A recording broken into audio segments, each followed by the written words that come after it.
This time on episode 488 of Legends of S.H.I.E.L.D., we discuss Loki Season 2, Episode 3, 1893.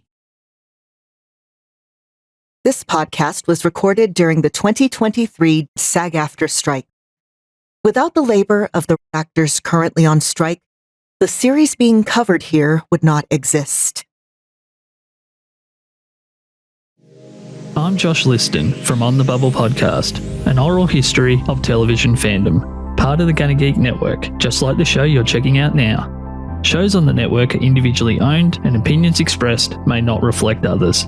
Find other awesome geeky shows at GonnaGeekNetwork.com. You have been granted clearance by Director Alfonso Mack Mackenzie. Stand by for a S.H.I.E.L.D. debriefing.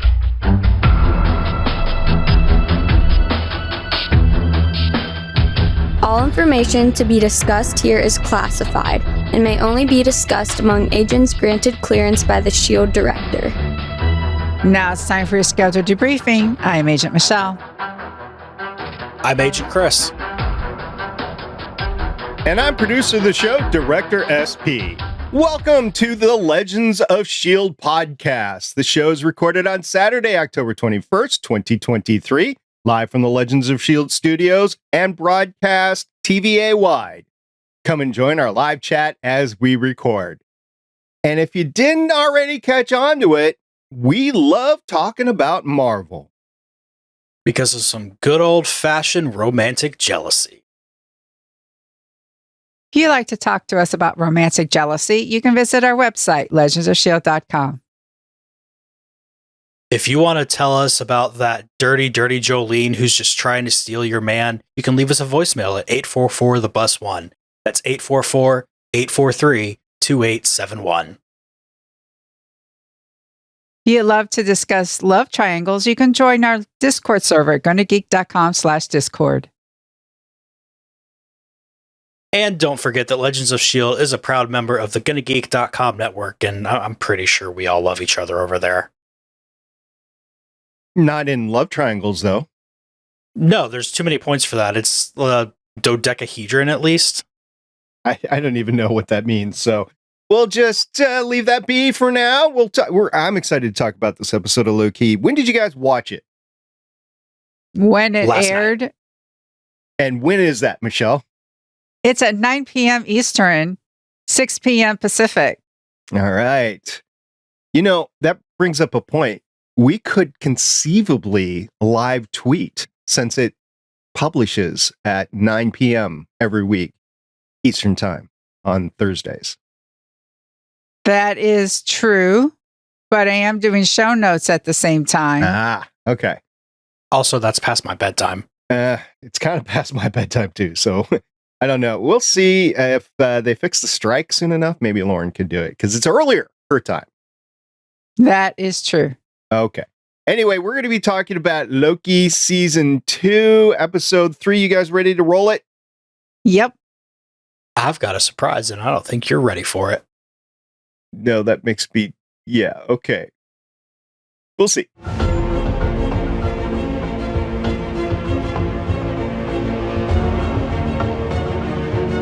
Loki Season 2, Episode 3, titled 1893. Premiered on Disney Plus on October 19th, 2023. Michelle, I think you actually have a Disney Plus description. 1893. Loki and Mobius go on the hunt to find everyone's favorite cartoon clock as they try to save the TVA. All right, that's pretty much what happened, I think. Chris, first thoughts? Again, I ask, but with a different reason this time. Who's the big bad here? Because it could be multiple people, and I'm excited for that. The timey-wimey stuff begins. And again, I'm asking the question, what's the point for the MCU? All right, Michelle, you wanted to talk about timey-wimey stuff. I think we should start there. So what do you got? Oh boy, here we go with sacred timelines and branch timelines and predestined actions versus free will. We have Rovonna finding Miss Minutes saying he had a plan. This is the plan. You have to deliver a TVA manual to Victor Timely. But so here we go. OB wrote the manual. Victor gets the manual and starts inventing the things that the manual is about. But the TVA forms, but now Victor is at the TVA, and timey-wimey, who actually ends up inventing the TVA. And yeah. On the other hand, timey-wimey, we get to go back to the past and be in 1893 and 1860 stuff, which is cool too. But 1893 was such a cool time period for them to set this in. And this is the surprise. See, it's nothing really to worry about. That's going to drive me nuts in post.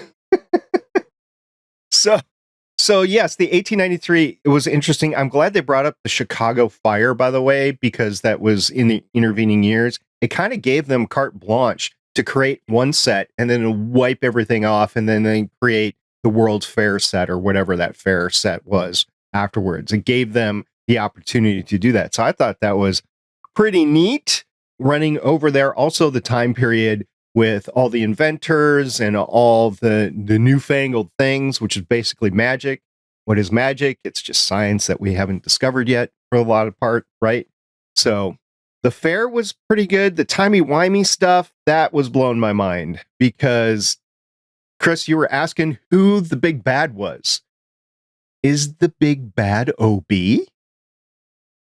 It could be, maybe. It could be Miss Minutes. It could be Renslayer. It could be Victor Timely. And maybe in some weird world, it could be Loki and Mobius if they're trying to fix something that doesn't need fixing. Victor is an interesting variant. I had the perception that all the variants would come at about the same time on the timeline. But I guess that's not true because I had the perception that He Who Remains was in the future as he was describing things, right? And then we actually have to go into the past, at least relative to us, the past to get Victor Timely, who is a variant of He Who Remains. That alone is blowing my mind. Well, he talked about in one of the movies, I think it was Quantumania or something, where one of his variants discovers a way to manipulate time and find the multiverse. And then they get together and they share technology and they make each other better. So maybe it's one in which we're more technologically advanced at this time, or again, timey-wimey. Talking about the timeline, by the way, just in this past week, I guess October 17th, 2023 is the date in the MCU that the battle at the end of Endgame occurs. R.I.P. in pieces, Tony Stark. Exactly. People were posting a lot on social media about Tony Stark on October 17th, which is just a few days ago as we record this, 4 days ago. But Victor Timely, the way it's set up, where Loki is terrified of this guy and terrified of any variants, right? He's up on stage. He's giving quite a spectacular speech that could be out of the Disney parks, right? But at the same time, when you take it in context and the terrifying nature of everything, it's like, this is the most Loki, the dude who has seen a lot, including Thanos. He's killed by Thanos. But anyway, the dude was afraid of He Who Remains. And he's afraid of Victor Timely as he's given this. Just the acting of Tom Hiddleston going, as we're watching basically a terrifying Walt Disney up there on stage. Again, it goes to which variant are we talking to? Are all the variants the same? Mobius is like, you mean this guy? You're terrified of this guy? look at him. And that becomes at the end where Sylvie confronts him and he's like, you don't know what I will become. I'm not the person who did all these things to you. I haven't done anything bad. She's like, you will be doing something bad. Is everything written? She wants free will, but is she being manipulated by the timey-wimey stuff and still doesn't have free will, but she doesn't know it because she thinks she's the queen of free will? Yeah, he's terrified of a variant, which is logical. It's very logical considering what he knows. Because most of the other variants that we've seen of He Who Remains are a big scary dude who can just really mess you up. And you do get a little bit of that Blade Runner aspect here of punishing people for things they haven't done yet, or at least the attempt to, by Sylvie, which I think was a really nice touch to the story. Is Blade Runner, and then there's also that Tom Cruise movie. Minority Report. Thank you. Yeah, you get different things happening. This is supposed to be on the Sacred Timeline, though, which I want to assume that we are on the Sacred Timeline, but I don't know that for sure. It's like it starts on the Sacred Timeline, but then when we go to the 1893, get my numbers correct, it says branch timeline. Oh, I didn't catch that. Okay. Because Sylvie... That's where the temp pad oral came from. Okay. Did you guys catch Miss Minutes? And when she made her appearance at the fair, right? Didn't that look like the Stay Puft Marshmallow Man out of Ghostbusters? Didn't that kind of look like that? Yeah. A nice mix between that and a Pac-Man ghost. Yeah, that too. Didn't think about that. But she got really big. I didn't know she could do that. I didn't know she could get bigger or smaller. She's Miss Minutes. She is a sentient AI created before the Multiversal War, before the TVA. Chris, you brought it up, so we're going to have to talk about it. This menage a trois. So you've got Victor Timely, and you've got two people who are heads over heels, or two entities that are heads over heels, no pun intended there, for Victor Timely. And they're fighting each other for his attention. And ultimately, he's like freaked out by both and tries to get rid of it. But what's going on with this infatuation with Victor Timely? Well, I mean, Renslayer, I'm not sure. I mean, that's probably just your standard human thinks other human is hot kind of thing. Miss Minutes, though, that's her creator. That's the person who has made her everything she is, who completely taught her everything. And when you think about it like that, it's a little weird because she's essentially Oedipus in here and falling in love with her daddy. But then she's just not letting anything else happen with Victor Timely. Nobody else gets to get close to him. Nobody else can have any kind of interest showed to or from him. And she is way too overprotective of somebody who is not her boyfriend.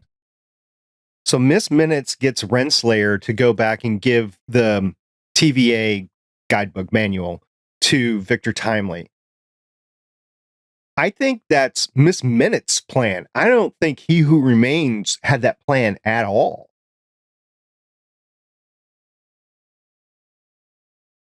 But then how did he know all the science to do to make everything? He read the book.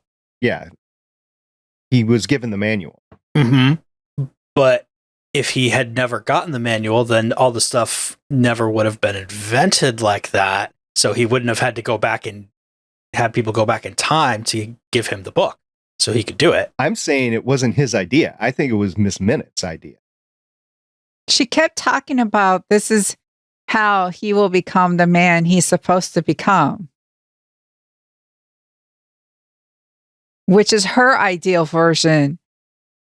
Because when they're in his workshop, she says, "You're so much like him."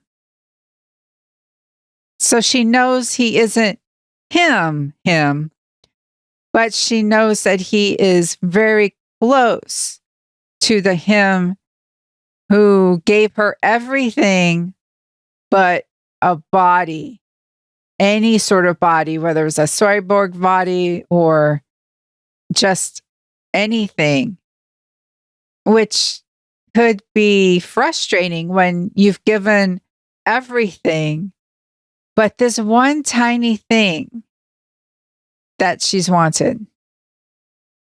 I want to be a real girl.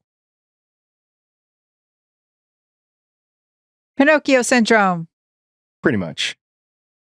That battle in the workshop, for lack of a better term, in Wisconsin. By the way, it is fitting that Wisconsin is the center for Universal End. But this workshop, the battle in there, and the different stages, it was done very well. It was built up and crescendo, up and down. I give a lot of cred to the director and the writers, and of course the performances here, where it just got suspenseful to the point where every action, even though if you put in context of a huge battle, might not have been that big of an issue, but every single major thing that happened inside the workshop was huge. It was monumental. It was impactful to the plot. It was impactful to the actors or the characters. It was well done. I was paying attention during the entire thing, just captivated the first time I was watching it through. And it was very pivotal, I think. But it's still, to me, it's like, okay, pivotal for what? So we've got a plot moment, a major plot moment, but plot moment for what? What's the end game here? I don't understand. We're halfway through the series, and I just don't understand what we're really trying to do. Is the whole point of this second season just fixing the TVA?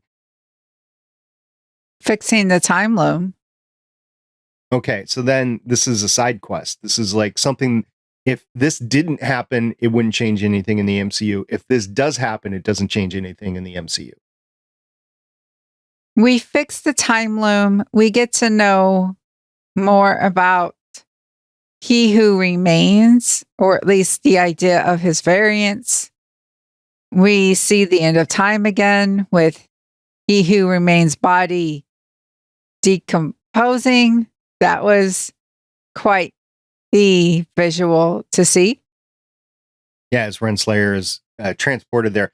But I don't think, if you're just watching the MCU and you do see Kang in Ant-Man Quantumania, I think that's all you really need to know. Like I said before, during episode 1, we were talking about episode 1, I am divorcing it from the MCU just so I can enjoy it. Yeah, I think you have to. And that's been my point all along too, is I think we've been saying the same thing for just two different sides of the coin.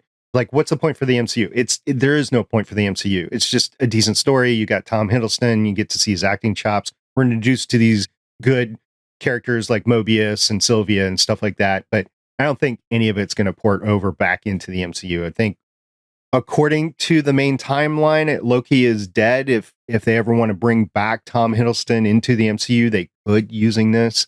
But I just don't see it happening. I think this is just fun DLC, and there's nothing wrong with that. Like, I think they're counting on people who are watching this having seen most of the movies, but they're not counting on everybody who watches the movies to come back and watch this.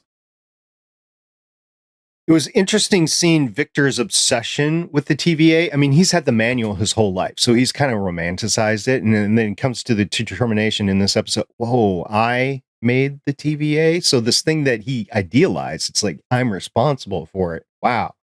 I think there's going to be a little unhealthy obsession going on between creator and the TVA going forward. It's going to be interesting when he meets OB, because he says that he saw the manual as a conversation between me and the author, OB. But it really makes me wonder if Victor Timely is even a decent scientist at all, or if he's just a dreamer idea guy. I was thinking of that too, because ultimately the time loom was just this false thing that didn't work, right? Robber Baron was like, this doesn't work. I want my $1,000 back, which $1,000 back in 1893, probably close to $1 million now. I didn't do the conversion, but it's probably something like that. So it's not small. He makes it work to the point where he's using the technology that he has at the time to have a sound and light show, basically a light show using electricity. And maybe the conduits are there to create what ultimately becomes the time loom, but he simply doesn't have access to the technology at that point in time to make a functional time loom. So while, yes, I agree that he's a bit of a charlatan, on the other hand, he's done a lot what he has in order to try to make it real. So I give him engineering props, if not scientist props. On the third hand, I can go make drawings of something and say that we don't have the technology to make it work too. Look, that's science. You have a hypothesis, you do the thing, you realize, oh, this experiment didn't work. Time to come up with a new hypothesis. You try stuff and you mess it up. And sometimes you discover what you intended to discover, or you're working with microwaves and you leave a chocolate bar in your pocket and it melts. And then we get the microwave oven, which was not intentional. What I'm saying, though, is like, I can go invent something that requires a faster than light engine. And, oh no, we don't have the technology now. But that doesn't make me a scientist because I did that. It makes the person who creates it later a scientist, and I could be the inspiration for them. But I'm not a scientist because I made a drawing. Anything that furthers the development of the understanding of the universe around us, I think, is science. So even though you don't create faster than light travel, if you can describe some part of physics today that we didn't understand before, that ultimately leads to faster than light travel, you are then part of that development. I might just be salty because Kaylee in her education degree is a bachelor's of science and my psych degree is a bachelor of arts. So that's a huge cause of debate at my work right now because there's a bonus for science and engineers. So you have to have a specific like engineering degree or science degree that fits in these buckets, as well as being on these job series. And a bunch of people that are on the job series but don't have a technical degree are saying, wait, I have a Bachelor of Science in, whatever it is. Could be medieval history. It doesn't matter. If you go to a institution that gives and can only give a degree that is a BS in education, in philosophy, whatever, that doesn't mean you're necessarily a scientist. It just means the degree, the 4-year degree that you received is a BS degree versus a Bachelor of Arts degree. It's just a weird thing that goes on in education. It also means for the past however many years we've been married, I've been saying her degree is BS. I have a BS degree. I also have a couple of MS degrees. Of course you do. Hey, I'm a rocket scientist. Got the degrees to prove it. Well, that's awesome. I think that's awesome. As someone working toward a master's degree. Yeah, any master's degree, any degree at all is a feat. Don't get me wrong. I'm not trying to put down anybody that has a BA degree over a BS degree. It's just this work distinction that's out there of what's a Bachelor of Science versus a Bachelor of Arts degree. And master's degrees are very, very difficult to achieve. PhD degree, I was offered the opportunity multiple times. I elected not to because I just didn't want to do any more school. I didn't want to do it. But I know people even now that are getting on the network that are getting their PhDs. So on the Gonna Geek network that are getting PhD degrees. So yeah, I give them all props for going and doing that. Clean yourself, Michelle. Anyway, Chris, was this a good episode? I really liked it. Like, I can sit here and say, I don't know who the big bad is, and I don't know what's going on, and could this possibly have been solved by some simple communication, because it seemed like Renslayer and Miss Minutes were kind of trying to get the same thing done as Loki and Mobius, at least close enough to where they could have worked together a little bit and then realized they were doing different things and started to fight. But the way that they did it all, I think, was really good. And in this instance, it did kind of make sense that they didn't have that communication. This wasn't like, oh, I forgot I have a cell phone in my pocket. This is people going back in time to get something. They're already thinking that the other group is working against them. So why would you try to sit down and talk to your enemy pair in there and try to work something out when you think that they're trying to stop you from getting your goal done? And I thought the first 2 episodes were fun. This is going to make the series, everything after this. Oh, I'm so excited for all of this. Michelle, what's the difference between what Minutes, Renslayer, and Mobius want?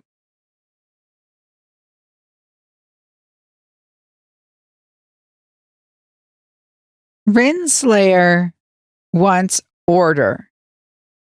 After eons of being the one who's made the hard decisions and who has led, she wants to be, I think, she who remains, because she was willing to destroy this variant and go back to the TVA and fix things, because she said the moment I left, everything fell apart.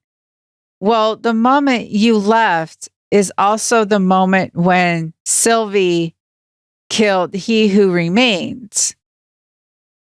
Those are 2 separate events. Did they influence each other, or is it just a coincidence that both of these things happened at the same time?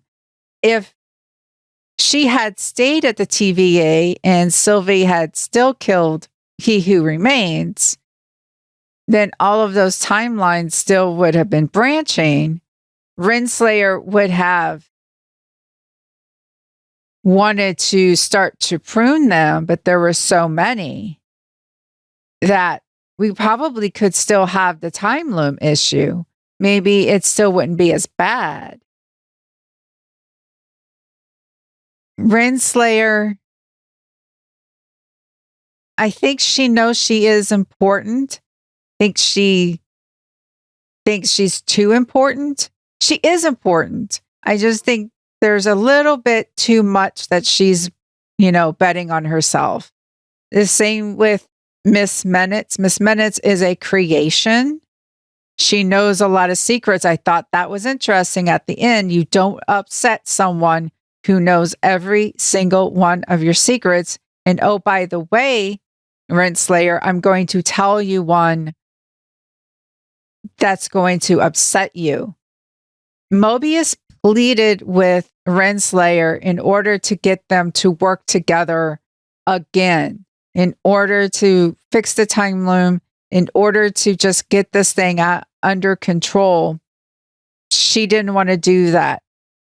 There's a bit of selfishness going on with Renslayer and Miss Minutes that isn't there, at least with Mobius. I have no idea about Loki right now, but with Mobius, there isn't as much selfishness as there is with Miss Minutes and Renslayer. Chris, what's the secret? I don't know. She didn't tell me. Michelle, what do you think the secret is? We have speculated whether or not Renslayer's memory has been wiped. I think it might have to do something with that.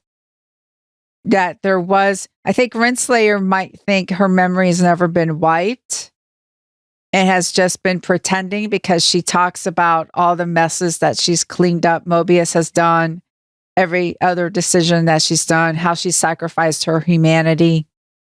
Maybe Miss Minutes knows, oh, by the way, there was a time when you were doing this. And then after the war, was one, he wiped your memory about that, and you were just there at the creation of the TVA. But there was a time before that. Okay, I've got it. Ready? All right. Renslayer is a Kang variant. Why not? Yeah. It also takes care of our Jonathan Majors problem. Sylvie. Oh, yeah. I didn't even think about that. Sylvie is a Loki variant. So it would be fitting that Sylvie was plucked from her Nexus event by Renslayer, who is a Kang variant. Nice. Nicely done. I could see that. And it does potentially fix the Majors problem.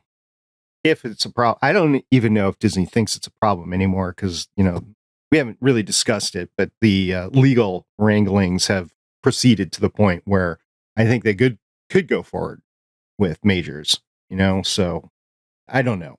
I'm not in that position to make that call. I don't know what they're going to do. I know what I would do, but that's just me. Anyway, that's an interesting thought. Michelle, what do you think about that? Renslayer being a Kang variant. I like that. Yeah. It's delicious, isn't it? It is. Almost as good as key lime pie. Did you just think of that, Chris, or did you read it somewhere or anything? No, I just thought of that. Okay. Nice. Well, I'm going to call that headcanon until we're proven differently. That's nice.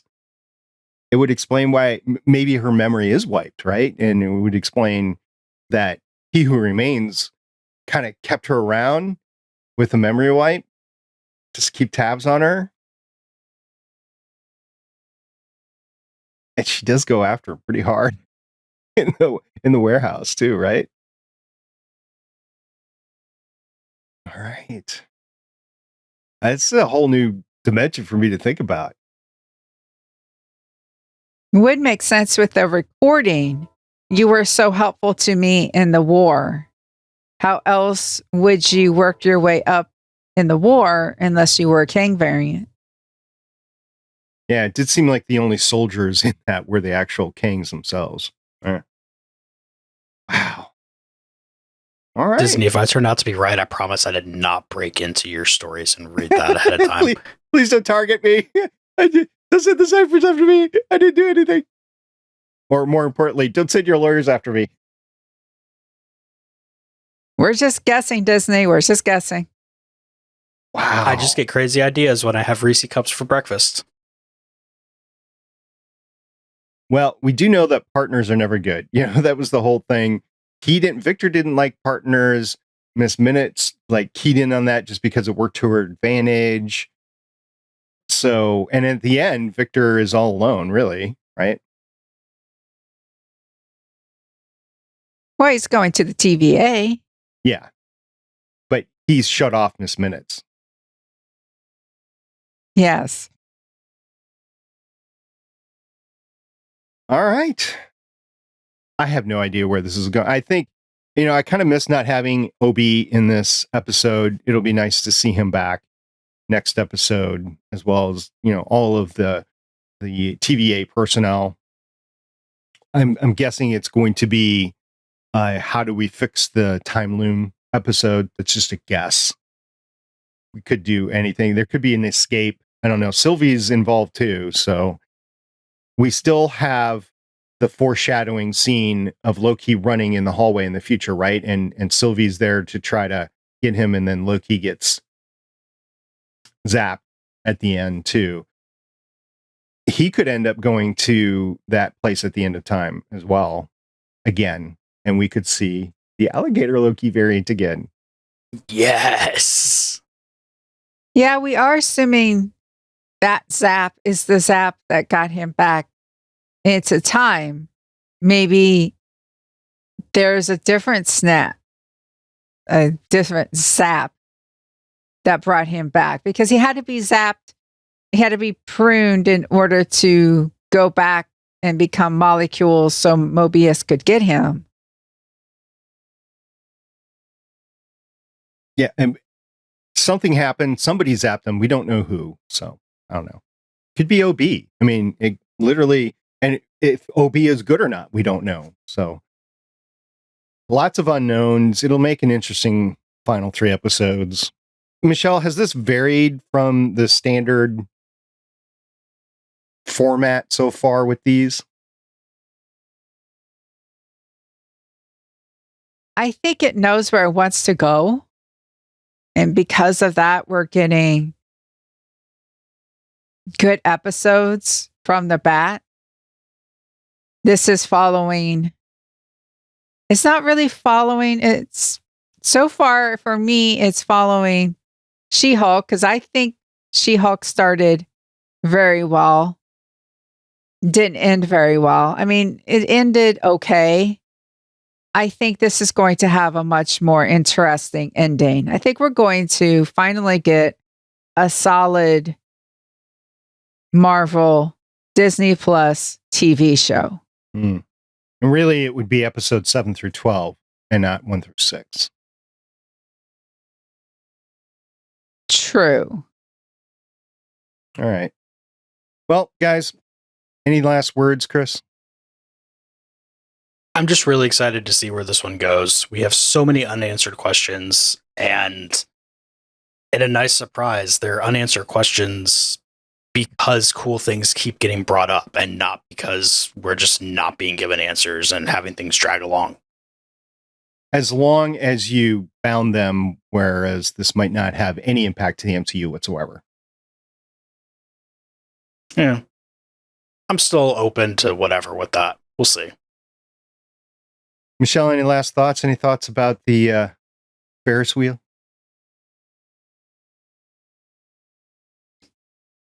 It's cool, wasn't it? Yes, it was cool. I was really curious about how Timely was going to escape them by going on a Ferris wheel. He's very good at escaping. I think that's something that we need to keep an eye on because he had escape plan. He had something already built in there. I think that's a lot of possible foreshadowing. Who knows? Chris, you bring up a point, but on the other hand, in 1893, going to the top of a Ferris wheel could be seen as, okay, so I'm up above everybody else. Maybe they'll forget about me. You know, it's another level, literally, in 1893. Yeah, but you still got to come back down. Right. But the ride in and of itself is amazing.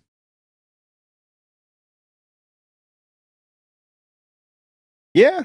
I mean, this whole thing, the MCU started because of a Ferris wheel, not because of it, but there was a Ferris wheel in Iron Man, right? As he's flying around, he, makes the kid drop the ice cream out of his cone on the Ferris wheel, right? Glad you remember that. It's hard not to forget it. All right. Well, I'm looking forward to the next episode. It'll be Thursday night, 9 p.m. Eastern. We have no idea what the title of the episode is now, but there's 3 more left, 4, 5, and 6. Not even the penultimate, but we'll see. I think they're going to fix the time loom, and I think they're going to set up whatever the final push is, and then we'll come to a crescendo on that in the penultimate episode, and then we'll come to resolution in episode 6. So looking forward to it. All right, Michelle, what should we do now? I think we should hop on the Ferris wheel.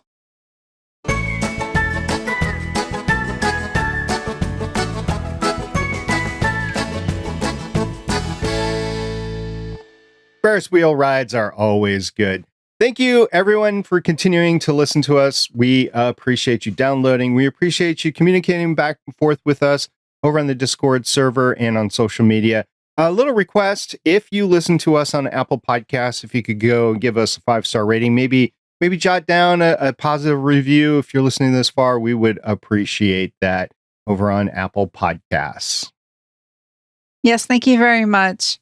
We always appreciate every single one of you who listens to us. And again, join our Discord server. We have a spoiler channel if you want to discuss Loki right away. Or if you have general thoughts, we have a Legends of S.H.I.E.L.D. channel. everybody who listens, we love hearing what you think of the show. So be sure to tell us what you think we're doing amazingly, because we know we only do good things here. So that's the only thing you're ever going to have to say is how we're so amazing. The amazing Legends of S.H.I.E.L.D. seen in the future tent of the World's Fair. Well, until next time, on that note, I'm Director SP. I'm Agent Michelle. And I'm Agent Chris. Chris coming in with a great theory. I'm looking forward to seeing it right or wrong. I'm going to sit on it until they prove me wrong. And if they prove me right, then I want a check. From Disney. Thank you for listening. If you want to leave us feedback, go to gonnageek.com and you will find all our contact information and other shows. You can also visit legendsofshield.com, where you'll find our complete archive of podcasts. The music heard on this podcast is by Kevin MacLeod, found at incompetech.com, and also artists on pond5.com and audiojungle.net. The opinions heard on this podcast are those of the individual hosts and do not represent Stargate Pioneer Productions, Legends of S.H.I.E.L.D., or Gonna Geek. Agents of S.H.I.E.L.D. is the property of the Disney Corporation, Marvel Studios, and ABC. No infringement is intended.